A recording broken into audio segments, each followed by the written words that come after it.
उस लड़के का परिचय केवल इतना ही है कि वह शाम के वक्त चौपाटी के मैदान में जमा होने वाली भीड़ में घूम रहा था। चौपाटी का मैदान काफ़ी खुला है और जब समुद्र घाटे पर हो तो और भी खुला हो जाता है। शाम के वक्त वहाँ पर सब तरह के लोग जमा होते हैं, वे जो वहाँ तफरीह के लिए आते हैं और वे जो वहाँ आने वालों के लिए तफरीह का सामान प्रस्तुत करते हैं और वे जो दूसरों को तफरीह देखकर लुत्फ़ ले लेते हैं। वहाँ धार्मिक प्रवचनों से लेकर आदम और हव्वा की परंपरा के पालन तक सभी कुछ होता है। अंधेरे और रोशनी में इतना सुंदर समझौता और कहीं नहीं होगा जितना चौपाटी के मैदान में है। और वह लड़का नंगे पांव, नंगे सिर, सिर्फ घुटनों तक की लंबी मैली कमीज पहने वहाँ एक सिरे से दूसरे सिरे की तरफ चल रहा था। एक जगह एक नेता का भाषण समाप्त हुआ था और मजदूर सामियाना उखाड़ रहे थे। जमीन पर फैले सामियाने पर से गुजरते हुए लड़के ने रुककर चारों तरफ देखा और हाथ उठाकर भाषण देने की मुद्रा से गले में कुछ अस्पष्ट आवाज़ें पैदा की। जब एक मजदूर उसे हटाने के लिए उसकी तरफ लपका तो वह उसे जीभ दिखाकर भाग खड़ा हुआ। भागते हुए वह एक ऐसे आदमी से टकरा गया जो ज़मीन पर लेटकर कराहता हुआ भीख मांग रहा था। वह आदमी ऊंची आवाज़ में उसे गाली देने लगा। लड़के ने उसकी तरफ होंठ बिचका दिए और एक पत्थर को पैर से ठोकर मारकर दूर उड़ा दिया। फिर उसकी नज़र मलाबार हिल की तरफ से आती बसों और कारों की पंक्ति पर स्थिर हो गई। उधर देखते हुए अनायास उसके पैरों का रुख बदल गया और वह दूसरी दिशा में चलने लगा। उसकी उम्र 13 या 14 साल की होगी। रंग सांवला था और नक्श भी खास अच्छी नहीं थे, मगर उसकी आंखों में अजब बेबाकी और आवारगी थी। आंखें सड़क की तरफ रहने से वह एक रेत में पड़े बड़े से पत्थर से ठोकर खा गया, जिससे उसका घुटना थोड़ा छिल गया। उसने छिले हुए घुटनों पर थोड़ी रेत डाल ली और थोड़ी सी रेत अपनी हथेली पर लेकर उसे फूंक से उड़ा दिया। 50 गज दूर से समुद्र की उमड़ती लहरों का शब्द सुनाई दे रहा था। वह कुछ देर लहरों को किनारे की तरफ आते और एक फैनल लकीर छोड़कर वापस जाते देखता रहा। हर लहर के बाद दूसरी लहर और आगे बढ़ जाती थी। पश्चिमी क्षितिज के पास बादलों के 2 लंबे सुरमई टुकड़े समुद्र से निकले बड़े बड़े मगरमच्छों की तरह एक दूसरे से उलझे हुए थे। लड़का उन मगरमच्छों को एक दूसरे में विलीन होते देखता रहा। फिर वह बैठकर रेत में से सीपियाँ बटोरने लगा। केकड़े और उसी तरह के दूसरे जंतु उछलते हुए समुद्र की तरफ से आते थे और पास से निकल जाते। लड़का टूटी हुई सीपियों को दूर फेंक देता और साबुत सीपियों में से जो उसे खूबसूरत लगती उन्हें कमीज से साफ करके जेब में डाल लेता। अंधेरा धीरे धीरे गहरा हो रहा था, इसलिए सीपियाँ ढूंढना कठिन हो रहा था। लड़का एक बड़ी सी सुंदर सीपी को, जो एक ओर से टूटी हुई थी, हाथ में लेकर अनिश्चित दृष्टि से देखता रहा कि उसे जेब में रख लेना चाहिए या नहीं, पर उसकी आँख ने टूटी हुई सीपी को स्वीकार नहीं किया। उसने उसे वहीं रेत में रख दिया और उठ खड़ा हुआ। उसकी आँखें कई पल गरजती हुई लहरों पर टिकी रहीं, फिर उधर को मुड़ गईं जिधर चौराहे की बत्ती का रंग लाल से पीला और पीले से हरा हो रहा था और लाल रंग की बसें घरघराती हुई एक दूसरे के पीछे दौड़ रही थीं। एक बच्चा अपनी माँ की उंगली पकड़े नाचता हुआ आ रहा था। यह उसकी तरफ देखकर मुस्कुराया। एक गुब्बारे वाले के पास से निकलते हुए उसने उसके गुब्बारों को छेड़ दिया। गुब्बारे वाले ने घूरकर गुस्से से उसे देखा तो उसने उसकी तरफ मुँह करके जोर की सीटी बजाई और हाथ से जेब में भरी हुई सीपियों का वजन और फैलाव महसूस करता हुआ तेज तेज चलने लगा। सड़क के उस पार चरनी रोड स्टेशन पर एक लोकल गाड़ी मरीन लाइन से आकर रुकी थी, जो सीटी देकर अब ग्रांट रोड की तरफ चल दी। कुछ ही देर में गाड़ी से उतरते हुए लोगों की भीड़ चरनी रोड के पुल पर आ गई। भैया लोग दूध बेचकर खाली पीपे लिए आ रहे थे। कुछ घाटी युवतियां एक दूसरे को छेड़ती हुई पुल की सीढ़ियां उतर रही थीं। लड़के की आंखें काफ़ी देर पुल के उस हिस्से पर लगी रहीं, जहां से हर पल नए नए चेहरे प्रकट होकर पास आने लगते थे और कुछ ही देर में सीढ़ियों से उतरकर अदृश्य हो जाते थे। ठिप ठिप खर्र। लड़के ने मुँह में 2 उंगलियां डालकर आवाज़ पैदा की और मुस्कुराकर चारों तरफ देखा कि लोगों पर उस आवाज़ की क्या प्रतिक्रिया हुई है। यह देखकर कि उसकी आवाज़ की तरफ किसी का ध्यान नहीं गया, उसने बाहें फैला ली और तनकर चलने लगा। काले पत्थरे के बुत के पास पहुंचकर उसने उसकी 2 परिक्रमाएं लीं और भागता हुआ वहां पहुंच गया जहां एक परिवार के 6-7 लोगों में एक गेंद को ऊंची से ऊंची उछालने की प्रतियोगिता चल रही थी। वह अपने रूखे बालों को खुजलाता और बीच बीच में बाई पिंडली को दाएं पैर से मलता हुआ उनका खेल देखने लगा। एक 15-16 साल की लड़की, जिसने अपना नीला दुपट्टा कसकर कमर से लपेट रखा था, गेंद के साथ ऊपर को उछलती तो लड़के की एड़ियां भी जमीन से 3-4 इंच ऊपर उठ जाती। ए लड़के, किसी ने पास से उसे आवाज़ दी। उसने घूमकर देखा। एक पारसी अपने सोए हुए बच्चे को कंधे से लगाए खड़ा था और उसे हाथ के इशारे से बुला रहा था। उसने होंठ गोल करके एक बार पारसी की तरफ देख लिया, फिर खेल देखने में व्यस्त हो गया। ए लड़के, इधर आ, पारसी ने फिर आवाज़ दी। इस बच्चे को उठाकर शीतल बाग तक ले चल, एक आना मिलेगा। खाली नहीं है, लड़के ने सिर और हाथ हिलाकर मना कर दिया। साले का दिमाग तो देखो, पारसी बड़बड़ाया। खाली नहीं है, चल आ इधर, 2 आना मिलेगा। खाली नहीं है, लड़के ने और भी बेरुखी के साथ कहा और जेब से एक सीपी निकालकर उसे हवा में उछाला और दबोच लिया। साला बदमाश है, पारसी ने अपनी पत्नी से, जो गर्दन एक तरफ को झुकाए ढीले ढाले ढंग से खड़ी थी, कहा। फिर बच्चे को उठाए वह सड़क की तरफ चल दिया। गेंद उछालने की प्रतियोगिता समाप्त हो गई थी। वह लड़की अब अकेली ही बाहें घुमा घुमा कर गेंद को पीछे की तरफ उछाल रही थी। एक बार बाहें घुमाने में तेज गेंद ज़्यादा घूम गई और तेजी से समुद्र की तरफ बढ़ चली। लड़की के मुंह से हल्की सी ओह निकली। तभी वह लड़का तेजी से गेंद के पीछे भाग खड़ा हुआ। इससे पहले कि गेंद सामने से आती लहर की लपेट में चली जाती, उसने टखने टखने पानी में जाकर उसे पकड़ लिया। हालांकि अंधेरा इतना हो चुका था कि गेंद और पत्थर में फ़र्क कर पाना मुश्किल था।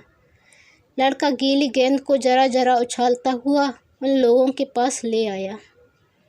बड़ी तेज आँख हैं तेरी, भारी गर्दन वाले अधेड़ व्यक्ति ने, जो उस परिवार का पिता था, गेंद उसके हाथ से लेते हुए गिलगिली हंसी के साथ कहा।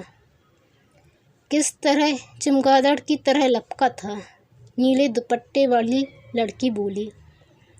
इन बातों के उत्तर में लड़के के गले से सिर्फ सूक्ष्म सी हंसी का स्वर सुनाई दिया। चल, हमारा सामान उठाकर ले चल। सूखी हड्डियों वाली स्त्री, जो शायद उस लड़की की माँ थी, एहसास जताती हुई बोली। चलेगा? पुरुष ने उसे खामोश देखकर झड़कने के स्वर में पूछ लिया। चलेगा, लड़के ने उत्तर दिया।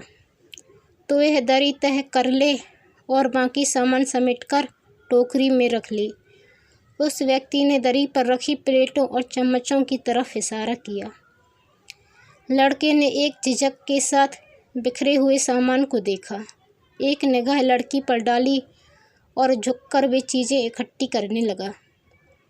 सब चीज़ें ठीक से रख और जा, पहले प्लेटें और चम्मच धो ला, स्त्री ने उसे आदेश दिया।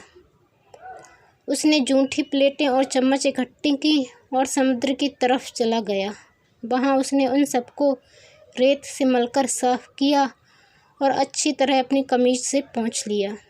एक प्लेट लौटती लहर के साथ बह चली तो उसने झपटकर उसे पकड़ लिया और फिर से साफ करने लगा। जब उसे तसल्ली हो गई कि सब चीज़ें ठीक से चमक गई हैं तो वह सीटी बजाता हुआ उन्हें उन लोगों के पास ले आया। इतनी देर क्या करता रहा वहाँ? स्त्री ने आते ही उसे झिड़क दिया। हम लोग रात तक यहीं बैठे रहेंगे क्या? अब जल्दी कर। वह बैठकर प्लेटों को टोकरी में रखने लगा। स्त्री बिल्कुल उसके पास आकर खड़ी हो गई और बोली, सब चीज़ें गिनकर रखना, प्लेटें पूरी 6 हैं ना? लड़के ने प्लेटें गिनी और सिर हिलाया। और चम्मच? स्त्री झुककर देखती हुई बोली, चम्मच तो मुझे 5 नज़र आ रही हैं। लड़के ने उन्हें गिना और कहा, हाँ, चम्मच 5 ही हैं। 5 कैसे हैं? स्त्री कुछ सख्त स्वर में बोली, पूरी 6 हैं। एक चम्मच कहाँ छोड़ आया है? छोड़ कहाँ आया होगा, जेब में रख ली होगी।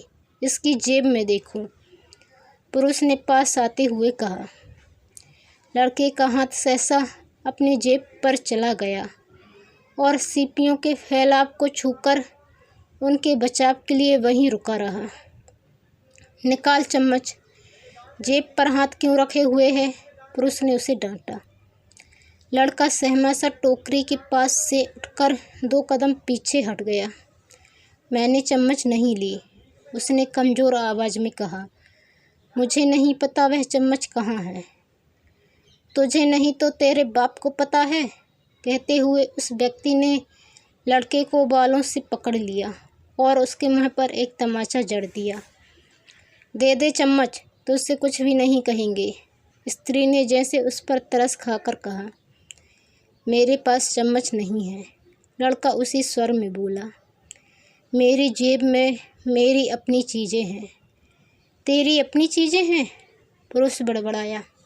अभी देखता हूँ तेरी कौन सी अपनी चीज़ें हैं।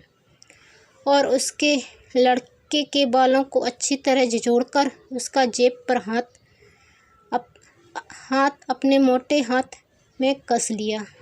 उस हाथ के दबाव से लड़के ने महसूस किया कि उसकी जेब में सीपियाँ टूट रही हैं। उसे जैसे उन सब सीपियों के चेहरे याद थे और उसका हाथ पहचान रहा था कि उनमें कौन कौन सी सीपी टूट रही है। उसने झटके से पुरुष के हाथ से अपना हाथ छुड़ाने की कोशिश की, मगर हाथ तो क्या छूट पाता। पुरुष ने गर्दन को और दबोच लिया। साले भागना चाहता है? पुरुष होंठ चबाता हुआ बोला। देखो मैं कैसे अभी तेरी गत बनाता हूँ। हटा हाथ। लड़के का हाथ उस मोटे हाथ के शिकंजे में निर्जीव सा होकर हट गया। पुरुष ने उसकी जेब को बाहर से दबाया, जिससे कितनी ही सीपियाँ टूट गईं। है चम्मच? उसने स्त्री की तरफ देखकर कहा। हरामी ने जाने जेब में और क्या क्या चीज़ें भर रखी हैं, चोर कहीं का। लड़की अपने छोटे भाइयों को लेकर अलग खड़ी थी, बोली। लड़के का संघर्ष समाप्त हो गया था। पुरुष ने उसकी जेब में हाथ डालकर जेब की सब चीज़ें बाहर निकाल लीं। अधिकांश टूटी हुई सीपियाँ ही थीं। उनके अलावा और जो माल बरामद हुआ वह था एक तांबे का ताबीज, एक आधा खाया हुआ अमरूद, कुछ कौड़ियाँ और एक पैसा। नहीं निकली। स्त्री ने सब चीज़ों पर नज़र डालकर पूछा। नहीं। पुरुष खसियाने स्वर में बोला। जाने सुअर का बच्चा कहाँ छिपा आया है। उधर धोने ले गया था, वहीं कहीं रख आया होगा। लड़की दूर से बोली। जरा सी उम्र में साले सब कुछ सीख जाते हैं। पुरुष ने लड़के की चीज़ें गुस्से में दूर फेंकते हुए कहा, जा ले जा अपनी चीज़ें माँ के पास। अंधेरे में तांबे की चमक कुछ दूर तक दिखाई दी, फिर पता नहीं क्या कहाँ जा गिरा। सीपियाँ हल्की थीं, इसलिए वे अधिक दूर नहीं गईं। लड़का तेजी से उस तरफ भागा जिधर उसकी चीज़ें फेंकी गई थीं। वह अंधेरे में आंखें गड़ा गड़ा कर देखने लगा। लोगों के फेंके हुए जूठे दोने, खाली नारियल और बहुत सी मसली हुई थैलियाँ जहाँ तहाँ पड़ी थीं। एक चमकती चीज़ को देखकर वह उसे उठाने के लिए झुका। वह सिगरेट का बर्क था। एक जगह एक पत्थर को देखकर भी उसे ताबीज़ का भ्रम हुआ। उसे उठाकर उसने ज़ोर से वापस पटक दिया। फिर वह थैलियों और पत्तों को पैरों से दबा दबा कर टटोलने लगा। एक खाली नारियलों को भी उसने झटक कर देखा। काफ़ी देर देखने पर भी कुछ नहीं मिला तो वह सीधा खड़ा हो गया। वह पुरुष समुद्र के पास होकर वापस आ रहा था। लड़का तेजी से उसकी तरफ लपका। मेरा टिक्का दो, उसने पुरुष के पास पहुंचकर गुस्से के साथ कहा। हट। पुरुष उसे बाहें से धकेलकर आगे बढ़ गया। लड़के ने पीछे से उसकी बाहें पकड़ ली। बोला, पहले मेरा टिक्का दो, मैं तुम्हें ऐसे नहीं जाने दूंगा। हट जा, नहीं तेरा सिर फोड़ दूंगा। पुरुष बाहें छुड़ाने की चेष्टा करने लगा। बहन बवाली गिरी करता है, बहन की गाली मत दो। लड़के का स्वर बहुत तीखा हो गया। कह रहा हूँ हट जा, नहीं तो। पुरुष ने उससे बाहें छुड़ाकर उसे धक्का दे दिया। लड़के ने गिरते गिरते किसी तरह अपने को संभाल लिया और झपटकर उसकी बाहें में दांत गड़ा दिए। इससे वह पुरुष एक बार तड़प गया। फिर लड़के को ज़मीन पर गिराकर वह उसे जूते से ठोकरें लगाने लगा। उसकी स्त्री और बच्चे पास आ गए। आसपास और भी कई लोग जमा हो गए। लड़का चिल्ला रहा था, मार दे, मेरी जान ले ले, लेकिन मैं अपना टिक्का लिए बिना नहीं छोड़ूंगा। तू मार और मार। 3-4 व्यक्तियों के रोकने पर वह व्यक्ति मारने से हटा। उसकी पत्नी लोगों को सुनाकर कहने लगी, इतना सा है मगर है पक्का चोर। हमने इसे सामान उठाने के लिए तय किया और सामान टोकरी में रखने को कहा, पर हमारे देखते देखते ही इसने एक चम्मच गायब कर दी। पूछा तो भाग खड़ा हुआ। अब उनकी बाहें पर दांत काट रहा था। दुनिया में ऐसे ऐसे नालायक भी होते हैं। और वह व्यक्ति रोकने वालों से कह रहा था, मैंने तो इसे कुछ ठोकरें ही लगाई हैं, ऐसे हरामी को तो गोली से उड़ा देना चाहिए। साले एक तो चोरी करते हैं, ऊपर से मवालीगिरी करके दिखाते हैं। लड़का रो रहा था। 2 व्यक्तियों की पकड़ में छटपटाता हुआ कह रहा था, मेरा टिक्का मेरी माँ ने मुझे दिया था। मेरी माँ मर चुकी है, अब मुझे वह टिक्का कहाँ से मिलेगा। मैं इससे अपना टिक्का लेकर रहूँगा, या यह मेरी जान ले ले या मैं इसकी जान ले लूँगा। और वह पकड़ से छूटने के लिए और भी संघर्ष करने लगा। उधर वह व्यक्ति कह रहा था, मैं कहता हूँ इसे हवालात में दे देना चाहिए। इसकी तलाशी ली तो इसकी जेब से तांबे का एक ताबीज़ सा निकला। यह भी साले ने किसी का उठाया होगा। अब भी वह यहीं कहीं पड़ा है, पर उसके बहाने यह खून करने पर उतारू हो रहा है। छोड़िए भाई साहब, कोई उसे समझाता हुआ बोला। आप शरीफ आदमी हैं, आप क्यों इसे मुँह लगाते हैं। चोरी करना और जेब काटना तो इन लोगों का धंधा ही है। आपके साथ बाल बच्चे हैं, आप चलिए यहाँ से। पास से गुजरते हुए व्यक्ति ने दूसरे से पूछा, क्या बात हुई है यहाँ। पता नहीं, उसे उत्तर मिला। एक लड़के ने कुछ चोरी ओरी की है, उसी के लिए उसे मार आर पड़ रही है। बम्बई में इन लोगों के मारे नाक में दम है, उस व्यक्ति ने कहा। चौपाटी तो इन लोगों का खास अड्डा है, दूसरे ने समर्थन किया। देखो कैसे गालियाँ बक रहा है, बकने दीजिए, आप क्यों अपना वक्त खराब करते हैं। वह व्यक्ति दूसरों के कहने कहाने से स्त्री और बच्चों को साथ लेकर वहाँ से चल दिया। चलते हुए वह दूसरों को समझाने लगा कि ऐसे लड़कों के साथ सख्ती का बर्ताव करना क्यों ज़रूरी है। दो व्यक्ति अब भी लड़के को पकड़े हुए थे और वह उनके हाथ से छूटने की चेष्टा करता हुआ सबको गालियां दे रहा था। लोग उसे खींचते हुए दूसरी तरफ ले गए। जब उसे छोड़ा गया तो वह थोड़ी दूर जाकर और ज़ोर से गालियां देने लगा। फिर वह सिसकियां भरता हुआ रेत पर औंधा पड़ गया। चौपाटी के अंधेरे भागों में अंधेरा पहले से गहरा हो गया था। मैदान में टहलने वाले लोगों की संख्या बहुत कम हो गई थी। कहीं कहीं कोई इक्का दुक्का आदमी ही नजर आता था। दूर कोने में एक गरीब एक लड़की की कमर में बाहें डाले बेंच पर बैठा उसे चूम रहा था।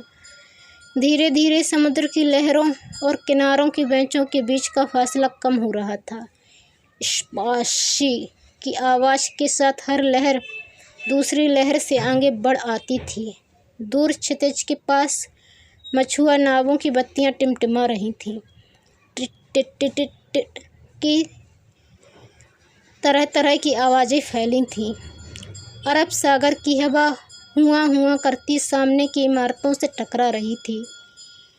काफ़ी देर पड़े रहने के बाद लड़का रेत से उठ खड़ा हुआ और आंखों से ज़मीन को टटोलता घिसटते पैरों से चलने लगा। सहसा उसका पैर एक नारियल पर से उल्टा हो गया। उसने नारियल को कसकर गाली दी और जोर की एक ठोकर लगाई। नारियल लुढ़कता हुआ समुद्र की लहरों की तरफ चला गया। उसने पास जाकर उसे दूसरी ठोकर लगाई। नारियल सामने से आती लहर में खो गया। उस लहर की लौटते लौटते उसे नारियल फिर दिखाई दे गया। एक और लहर उमड़ती आ रही थी, इसलिए पास न जाकर उसने वहीं से एक पत्थर नारियल को मारा और साथ भरपूर गाली दी, तेरी माँ को। और फिर वह सामने से आती हर लहर को ज़ोर ज़ोर से पत्थर मारने लगा, तेरी माँ को, तेरी बहन को। दोस्तों, यदि आपको स्टोरी अच्छी लगी तो प्लीज़ चैनल को सब्सक्राइब कर बेल आइकन को क्लिक कर लें और वीडियो को लाइक और शेयर करना ना भूलें। धन्यवाद।